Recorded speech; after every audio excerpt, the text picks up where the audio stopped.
Olá! Hoje a gente vai mergulhar numa visão de futuro para o feminismo que é, ao mesmo tempo, radical e, eu diria, cheia de esperança. Sim, uma visão que conecta tudo, né? A luta global com a nossa autonomia mais pessoal e até com a vida espiritual. Exatamente. O material que a gente vai analisar hoje vem de 4 capítulos do livro O Feminismo é para Todo Mundo, da icônica Bell Hooks. Uma obra fundamental. Totalmente. E a nossa missão aqui é tentar entender como ela costura essas ideias. Feminismo global, a contribuição da lesbianidade, espiritualidade. E o tal do feminismo visionário, que é o grande arremate dela. Isso, como esses pontos que, assim, parecem tão diferentes, no fim formam um chamado superpoderoso para um movimento que seja, de fato, para todo mundo. E o que é genial na abordagem dela, para mim, é que a Hooks nos força a ampliar o que a gente entende por política. Como assim? Para ela, um movimento de massa de verdade não pode se contentar só com reformas na lei. Ele precisa ir além. Precisa tocar em questões do coração, do espírito, da nossa conexão com o planeta inteiro. É uma revolução, assim, interna e externa ao mesmo tempo. Certo, vamos começar por essa ideia de feminismo global. É um termo que muitas vezes já nasce com um problema, né? Uhum. Carrega um peso meio colonial, aquela imagem de feministas do Ocidente, sabe? Principalmente mulheres brancas indo salvar as irmãs de outras partes do mundo. Como que a Bell Hooks quebra essa lógica? Ela vai direto na ferida desse paternalismo.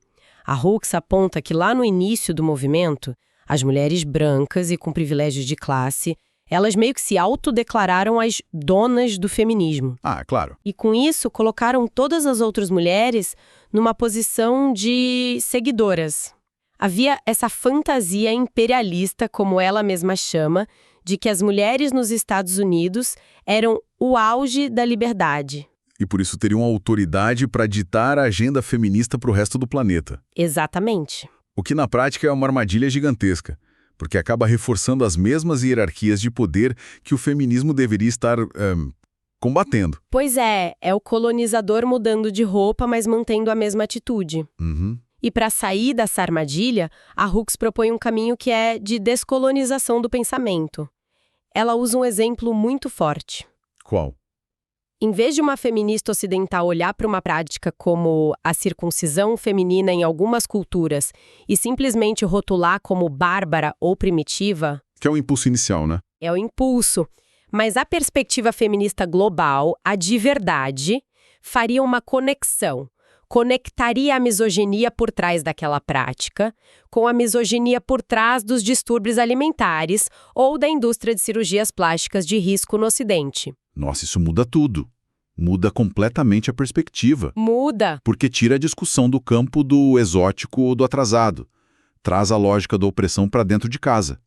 Mostra que ela opera em todo lugar, só veste uma fantasia diferente. Perfeito. A lógica de controlar o corpo feminino é a mesma. Só mudam as ferramentas. Entendi. Não se trata de dizer que as práticas são iguais, isso é importante, mas que a lógica de dominação por trás delas está conectada. Então a proposta dela é por um feminismo transnacional. Um feminismo que recusa essas barreiras falsas. De nação, de raça. Isso, de gênero, e que desafia tanto o nacionalismo masculinista, que sempre tenta excluir as mulheres, quanto o globalismo de livre mercado, que explora a mão de obra feminina no mundo todo. E essa ideia de quebrar barreiras e desafiar quem é colocado do lado de fora do movimento me faz pensar em outro grupo. Um que historicamente lutou muito por espaço dentro do próprio feminismo. As lésbicas. As lésbicas. A contribuição delas, segundo a Hooks, vai muito, mas muito além da orientação sexual, não é? Muito além. Para Hooks, o conhecimento radical que as lésbicas trouxeram para o movimento foi a prova viva, sabe? A encarnação de uma ideia revolucionária. Que ideia seria essa? A de que as mulheres não precisam de homens, nem para o seu bem-estar, nem para sua felicidade, nem para sua satisfação sexual. Essa simples constatação, para ela, abre um universo de possibilidades e de escolha para todas as mulheres. Sejam elas heterossexuais, bissexuais... Exato, para todas. Mas sabe, alguém poderia argumentar que isso acaba criando uma divisão. Quase uma uma desconfiança em relação às mulheres heterossexuais que valorizam seus relacionamentos com homens. Como que a Hooks lida com essa crítica? Essa é uma ótima questão, porque toca no centro do argumento dela. E para evitar essa armadilha, a Hooks faz uma distinção que é política, não pessoal. Ah, interessante. Ela cria a expressão mulher que se identifica com mulher. E isso não tem nada a ver com quem você dorme, mas sim com onde está a sua lealdade política. Me explica melhor. Uma mulher que se identifica com mulher é aquela cuja autoestima e identidade não dependem da validação ou da aprovação masculina. Ela pode amar um homem, claro, mas não vai abandonar seus princípios feministas por causa dele. Entendi.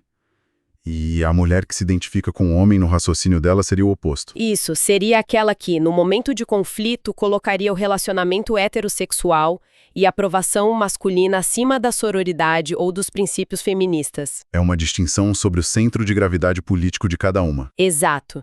É uma ferramenta de análise. E ela ressalta que essa autonomia radical, representada pelas lésbicas, era uma ameaça. Não só ao patriarcado lá fora, mas também a uma visão mais conservadora dentro do próprio feminismo. Que não queria romper totalmente com as estruturas de poder masculinas. Exatamente. Por isso a Hooks diz que as lésbicas sempre tiveram que lutar contra a homofobia dentro do movimento, da mesma forma que as mulheres não brancas sempre tiveram que lutar contra o racismo. Faz todo sentido. Para ela, não existe sororidade de verdade enquanto essa hostilidade não for superada. Claro. E olha que interessante o caminho. Da libertação de uma mentalidade global colonizada, a gente passa para essa libertação interna da necessidade de validação masculina, e daí a Hooks dá mais um passo que, assim, à primeira vista parece um salto enorme. A espiritualidade. Ela nos leva para o campo da espiritualidade. Para muita gente, feminismo e religião são como água e óleo. Como ela consegue conectar o movimento político com a vida espiritual? Ela argumenta que essa conexão não é forçada, sabe? Ela é intrínseca. Para Hooks, o feminismo, como um movimento de resistência à dominação, valoriza, na sua essência, a prática espiritual. Mas como? Ela nos lembra que, historicamente, mesmo dentro das religiões mais patriarcais, as mulheres sempre encontraram na espiritualidade um refúgio, um lugar de consolo, de poder interior. Pensa nas tradições monásticas, nos círculos de oração. Eram espaços de autonomia, ainda que limitados pelo sistema. Isso, eram espaços de autonomia. Mas essa visão não acaba ignorando a crítica super forte que o próprio movimento feminista fez à religião organizada. Afinal, foi o feminismo que expôs como as grandes religiões foram, e ainda são, pilares do patriarcado. Sem dúvida, e a Hooks não ignora isso. Pelo contrário, ela parte dessa crítica. O movimento feminista foi fundamental ao expor como o pensamento dualista ocidental... Aquela divisão, né? Bem e mal, mente e corpo. Isso, superior e inferior. Como essa divisão é a base ideológica de todas as formas de dominação, incluindo o sexismo. E como isso moldou as religiões judaico-cristãs, onde o masculino é associado ao divino, ao espírito, e o feminino ao terreno, à carne, ao pecaminoso. E essa crítica demolidora, paradoxalmente, abriu a porta para uma nova busca espiritual, é isso? Exatamente. A crítica não levou a um vácuo, mas a um despertar.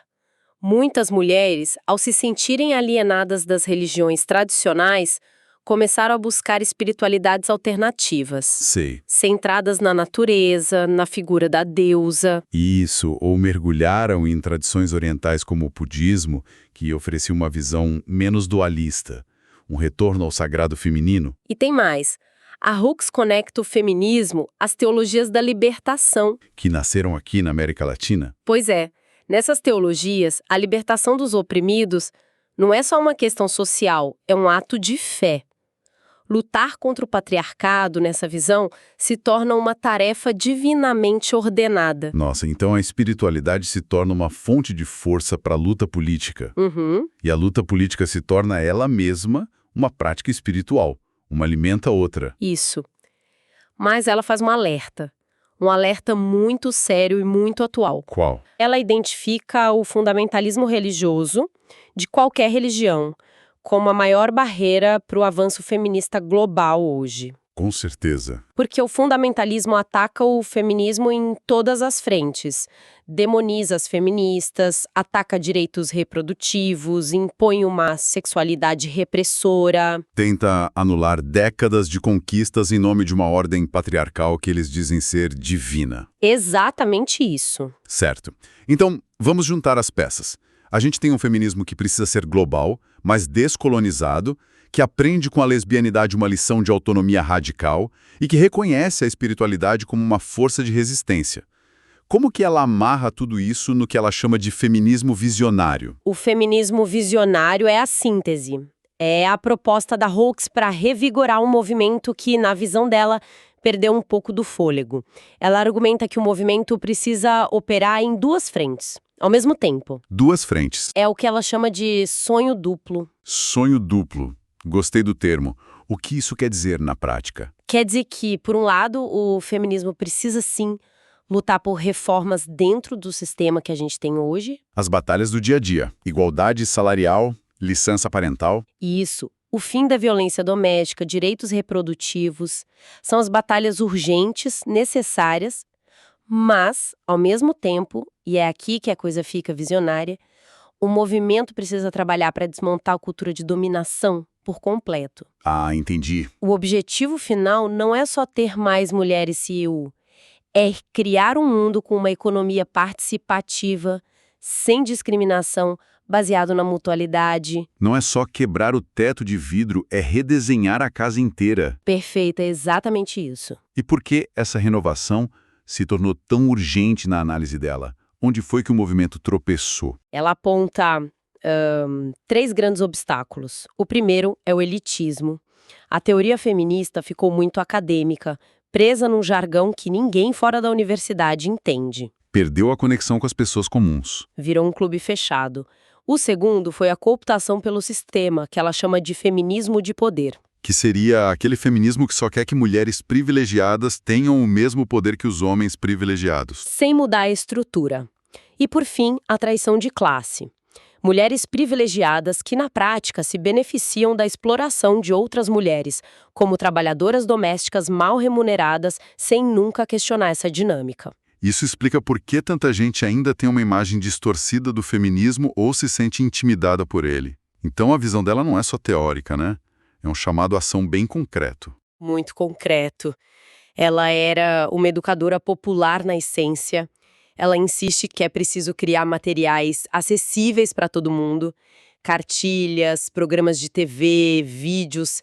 Ela fala literalmente em ir de porta em porta para explicar o que é feminismo. Exatamente, usando a definição central dela, que é tão simples e tão poderosa. Feminismo era um movimento para acabar com o sexismo, a exploração sexista e a opressão.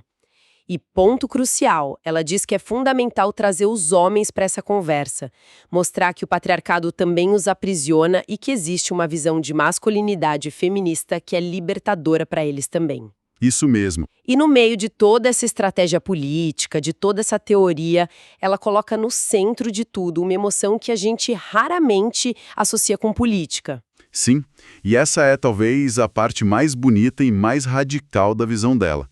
No coração do feminismo visionário de Bell Hooks está o amor. O amor, ela parte de um princípio simples. Não pode haver amor onde existe dominação.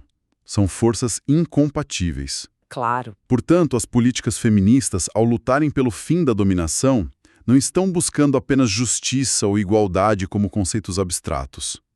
Elas estão, fundamentalmente, criando as condições materiais e espirituais para que a mutualidade, o cuidado e, finalmente, o amor possam florescer. É uma virada de chave, né? Sair de uma política que muitas vezes é vista só como raiva e confronto para uma política de amor e libertação. Exato. A mensagem final dela é incrivelmente inclusiva. Total! Ao focar na mutualidade, ela nos dá uma saída para o problema da dominação. Num mundo baseado em mutualidade, as pessoas ainda serão diferentes, terão talentos e dificuldades diferentes. A igualdade absoluta é uma fantasia. É uma fantasia. Mas Nesse mundo, as diferenças não levariam à subordinação ou à desumanização de ninguém. E é por isso que, apesar de todas as críticas, ela conclui que o feminismo, como esse movimento para acabar com a opressão sexista, está vivo e pulsante. Porque, no fim das contas, o feminismo é para todo mundo. É para todo mundo. A nossa conversa de hoje nos mostra uma visão do feminismo que é expansiva e profundamente interconectada. Bell Hooks nos ensina que uma luta para transformar o mundo de verdade não pode se dar ao luxo de ignorar as dimensões globais, a autonomia radical que a gente aprende com quem está nas margens e nem a nossa necessidade humana por uma vida espiritual com significado. É um chamado para um movimento que se baseia numa ética de amor e mutualidade. Muito poderoso, muito. Fica aqui uma reflexão final, inspirada por ela. Bell Hooks insistia que a falta de materiais feministas acessíveis, como cartilhas, programas de TV, foi o que estagnou o movimento. Hoje, no nosso mundo digital, de redes sociais, de streaming, como seria essa educação feminista, visionária e em massa? E talvez mais importante, quem deveria estar à frente da criação desse conteúdo para que ele seja verdadeiramente para todo mundo?